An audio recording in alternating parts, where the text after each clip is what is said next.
Assalamualaikum warahmatullahi wabarakatuh. Perkenalkan, nama saya Diana Afita, NPM 171202886. Saya dari kelas Perspektif Global 7H. Hari ini saya akan mereview atau memberikan opini mengenai materi-materi yang telah diberikan pada pembelajaran minggu lalu. Nah, pertanyaannya itu, siapa yang mengendalikan dunia dan bagaimana caranya?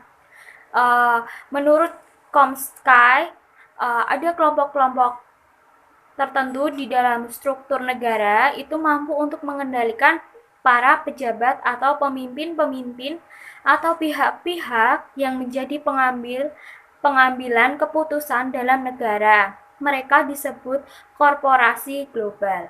Kelebihan dari korporasi global itu mampu mempengaruhi kebijakan di suatu negara, mampu mengintervensi undang-undang, mampu mendorong aturan-aturan yang menguntungkan mereka.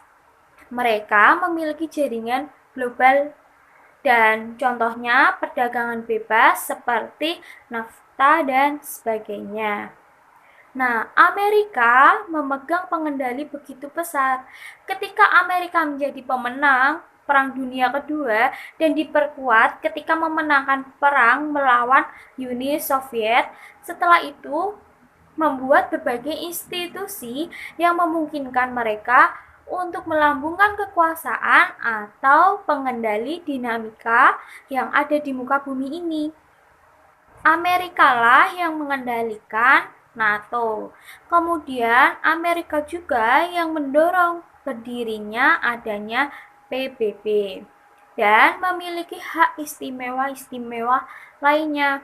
World Bank dan IMF untuk membantu ekonomi negara-negara berkembang namun mengikuti seluruh syarat-syarat yang ditentukan oleh IMF untuk kepentingan Amerika Serikat.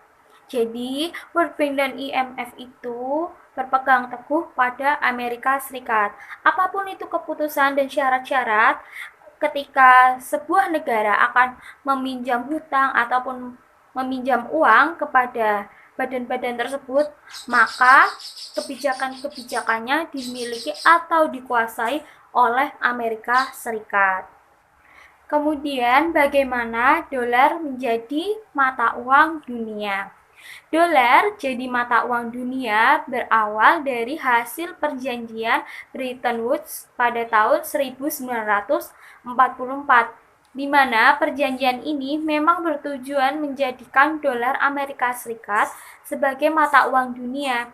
Padahal Amerika Serikat juga tidak bisa mencetak uang mereka sendiri. Percetakan uang di Amerika Serikat diatur oleh Federal Reserve atau nama lainnya Bank Sentralnya Amerika Serikat. Itu tidak dimiliki oleh pemerintah. Badan tersebut berdiri sendiri atau independen. Badan tersebut dimiliki oleh swasta dan tidak berkaitan dengan pemerintahan.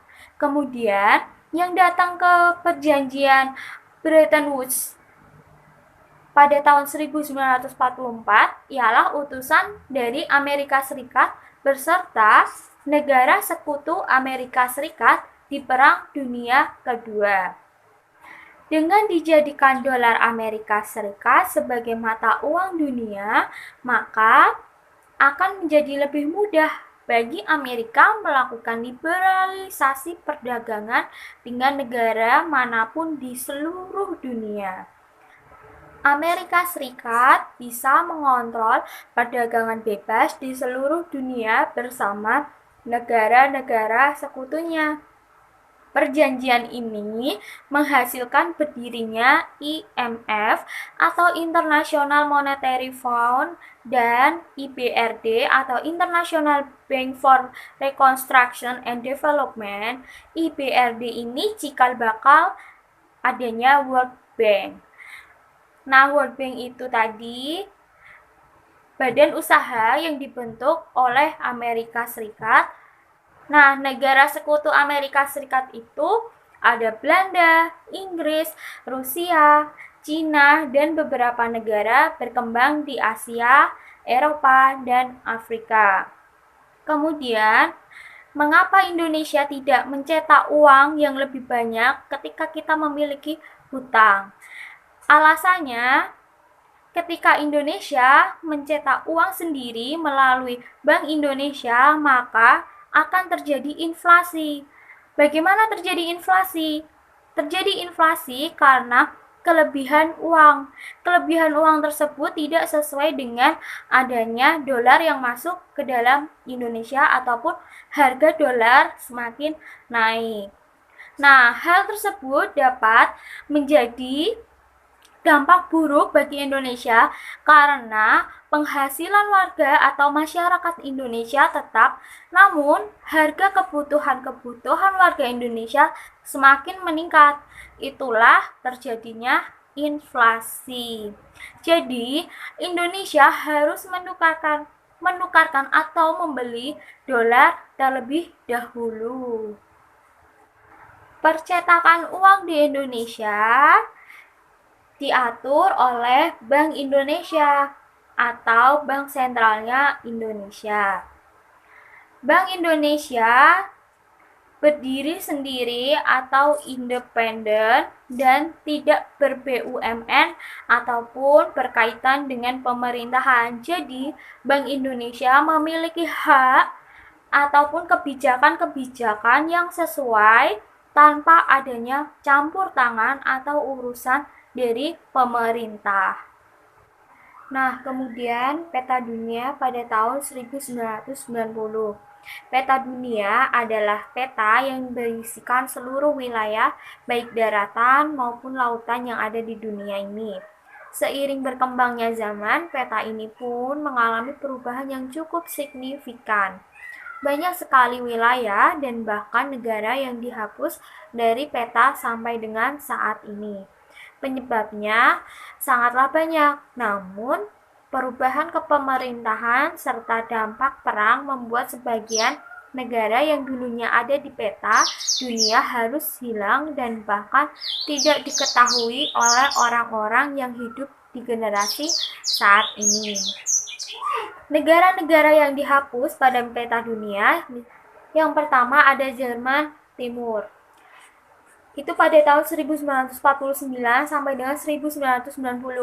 Didirikan dari sebagian negara Jerman yang dikendalikan oleh Uni Soviet setelah Perang Dunia II.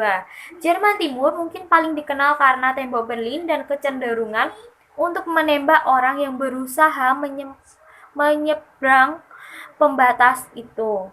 Sekarang hal tersebut tidak lagi berlaku dan menyebabkan pelakunya dijerat hukuman yang berat. Hal tersebutlah yang membuat negara ini dihapus dari peta dunia. Runtuhnya tembok Berlin mengakhiri eksperimen gagal komunisme di Jerman Timur dan mereka diintegrasikan kembali ke dalam sisa Jerman pada tahun 1990. Kemudian yang kedua ada Cekoslovakia. Itu pada tahun 1918 sampai dengan 1992. Ditempa dari sisa-sisa kekaisaran Austro-Hungaria tua selama keberadaannya singkat, yaitu adalah salah satu dari beberapa negara di Eropa yang mengelola untuk mempertahankan demokrasi sebelum Perang Dunia Kedua. Nah, pada bulan Maret pada tahun 1939, negara ini telah diduduki sepenuhnya oleh Jerman dan lenyap dari peta. Kemudian diduduki oleh Uni Soviet yang mengubahnya menjadi sebuah negara satelit Uni Soviet sampai runtuhnya bangsa itu pada tahun 1991. Kemudian ada Yugoslavia pada tahun 1918 sampai dengan 1992. Yugoslavia adalah produk sampingan dari pecahannya Kekaisar Austro-Hungaria pasca Perang Dunia I. Pada dasarnya negara ini terdiri dari bagian-bagian dari Hungaria dan negara asli Serbia. Yugoslavia mempertahankan monarki yang otokratik sampai Nazi menginvasi negara itu pada tahun 1941. Dengan runtuhnya Nazi pada tahun 1945, Yugoslavia entah bagaimana berhasil menghindari pendudukan Soviet tetapi tidak dengan komunisme. Di bawah kediktatoran sosialis, Marsekal Josip Tito, pemimpin tentara partisan selama Perang Dunia II, Yugoslavia tetap sebuah republik sosialis non-blok otoriter sampai 1992. Kemudian ada Uni Republik Soviet Sosialis atau Uni Soviet pada tahun 1922 sampai dengan 1991. Uni Soviet adalah salah satu negara adidaya yang benar-benar menakutkan di planet ini, sampai anti klimaksnya pada tahun 1991. Selama 7 dekade, negara ini kokoh berdiri sebagai benteng Marxis Stalinisme.